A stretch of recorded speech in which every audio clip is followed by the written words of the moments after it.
जय श्री कृष्ण। नमस्कार दोस्तों, स्वागत है आप सभी का हमारे चैनल भक्ति ज्ञान में। दोस्तों, आज मैं आपको श्री कृष्ण जन्माष्टमी की कहानी सुना रहा हूँ। कृष्ण जन्माष्टमी का व्रत भाद्रपद मास के कृष्ण पक्ष की अष्टमी को किया जाता है। कृष्ण जन्माष्टमी को भगवान श्री कृष्ण के जन्मोत्सव के रूप में पूरे भारत देश में व्यापक रूप से मनाया जाता है।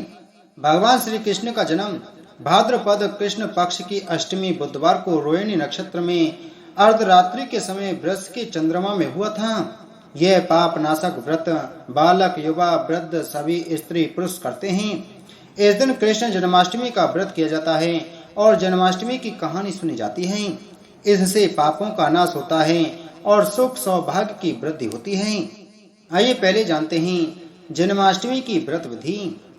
इसके लिए सप्तमी के दिन हल्का एवं सात्विक भोजन करना चाहिए। अगले दिन अर्थात अष्टमी को उपवास के दिन प्रातः काल स्नान आदि से निवृत्त होकर भगवान सूर्य, सोम, काल, संधि, भूत, पवन, दिक्पाल, भूमि, आकाश, खेचर, अमर और ब्रह्मा जी को प्रणाम करके पूर्व या उत्तर की ओर मुख करके बैठ जाएं। इसके बाद हाथ में जल, फल, कुश, पुष्प और गंध लेकर इस मंत्र से संकल्प करना चाहिए। मंत्र इस प्रकार है। मम खिल पाप प्रशमन पूर्वक सर्वाभीष्ट सिद्धये श्री कृष्ण जन्माष्टमी व्रत महम करिष्ये।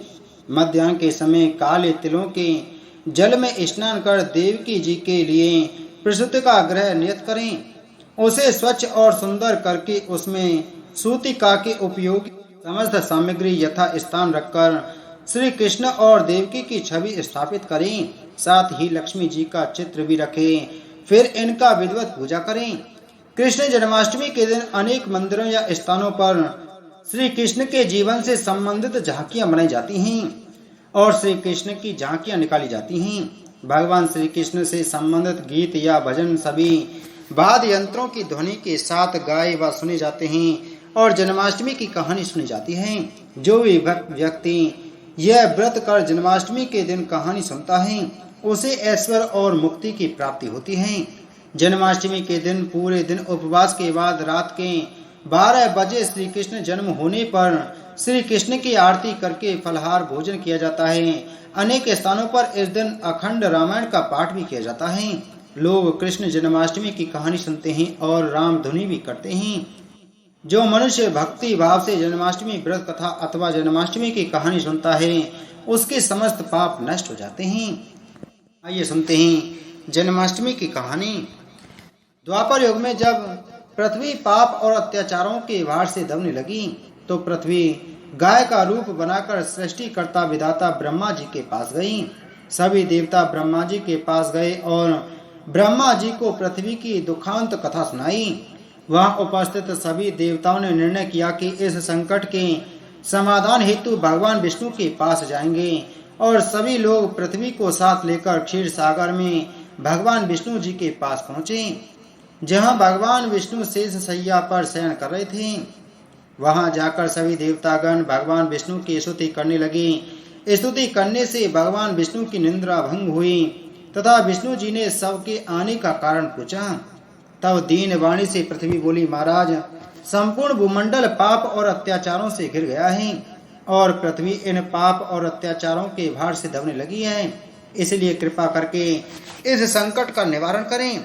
यह सुनकर भगवान बोले, मैं ब्रज मंडल में वसुदेव गोप की भार्या कंस की बहन देवकी के गर्भ से जन्म लूंगा। इसलिए तुम ब्रजभूमि में जाकर यादव कुल में अपना शरीर धारण करो। इतना कहकर भगवान विष्णु अंतर्ध्यान हो गए और देवता तथा पृथ्वी ब्रजभूमि में आकर यादव कुल के नंद, यशोदा तथा गोपियों के रूप में पैदा हुए। इसके बाद कुछ दिन ऐसे ही व्यतीत हो गए। वसुदेव नवविवाहिता देवकी तथा साले कंस के साथ गोकुल में जा रहे थे। तभी अचानक भविष्यवाणी हुई कि हे कंस, जिसको तू अपनी बहन समझकर अपने साथ लेकर जा रहा है उसी के गर्भ से 8वां पुत्र होगा जो तेरी मृत्यु का कारण बनेगा। इतना सुनते ही कंस तलवार उठाकर देवकी को मारने के लिए दौड़ा। तब वसुदेव ने कहा, कंस, यह औरत बेकसूर है और बेकसूर स्त्री को मारना उचित नहीं है। इसलिए जब भी देवकी के गर्भ से पुत्र का जन्म होगा तो पैदा होते ही मैं आपको अपने सब संतान दे दूंगा तो आपको कौन मारेगा। कंस ने उनकी बात मान ली और वसुदेव तथा देवकी को ले जाकर जेल में बंद कर दिया। जब भी देवकी के पुत्र होता तो कंस उन्हें मार देता। देवकी के 7 पुत्र मारे जाने के बाद 8वें गर्भ की बात कंस को मालूम हुई। इस बात का पता चलते ही कंस ने देवकी और वसुदेव को विशेष कारागार में डलवाकर पहरा लगवा दिया। भाद्रपद माह के कृष्ण पक्ष की अष्टमी को भयावनी रात के समय जब शंख गदा पद्मधारी भगवान श्री कृष्ण का जन्म हुआ तो चारों ओर प्रकाश फैल गया। लीलाधारी भगवान की यह लीला देखकर वसुदेव और देवकी उनके सामने हाथ जोड़कर खड़े हो गए।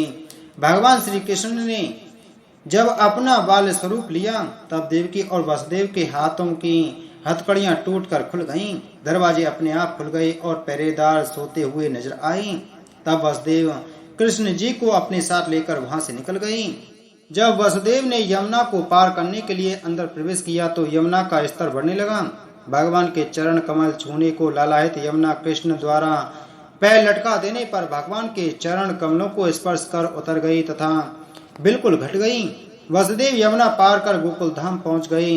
वहां जाकर खुले दरवाजे और सोई हुई यशोदा को देखकर बालक कृष्ण को वहीं सुला दिया और सोई हुई कन्या को लेकर चले आए। जब वसुदेव वापस कारागार में पहुंचे तो अपने आप उनके बेड़ियां लग गईं और दरवाजे बंद हो गए। दरवाजे बंद होने के बाद वहां सोए हुए पहरेदार भी जाग गए। हथकड़ियां लगने के बाद कन्या रोने लगी। तब जगे हुए पहरेदारों ने कन्या का रुदन सुनकर तुरंत कंस के पास खबर भेज दी कि देवकी का 8वां पुत्र जन्म ले चुका है। यह सुनकर कंस तुरंत दौड़ता हुआ आया। जब कंस ने कन्या को हाथ में लेकर पत्थर पर पटकना चाहा तो कन्या हाथ से छूटकर आकाश में उड़ गई और साक्षात देवी के रूप में प्रकट होकर बोली, हे कंस, तुम्हें मारने वाला तो गोकुल में पहले ही पैदा हो चुका है। पापी कंस, अब वही तुम्हारा वध करेगा। यही भगवान बड़े होकर अकासुर और तारकासुर तथा कंस जैसे क्रूर राक्षसों का वध कर पृथ्वी तथा भक्तजनों की रक्षा की। बोलो श्री कृष्णचंद्र भगवान की जय।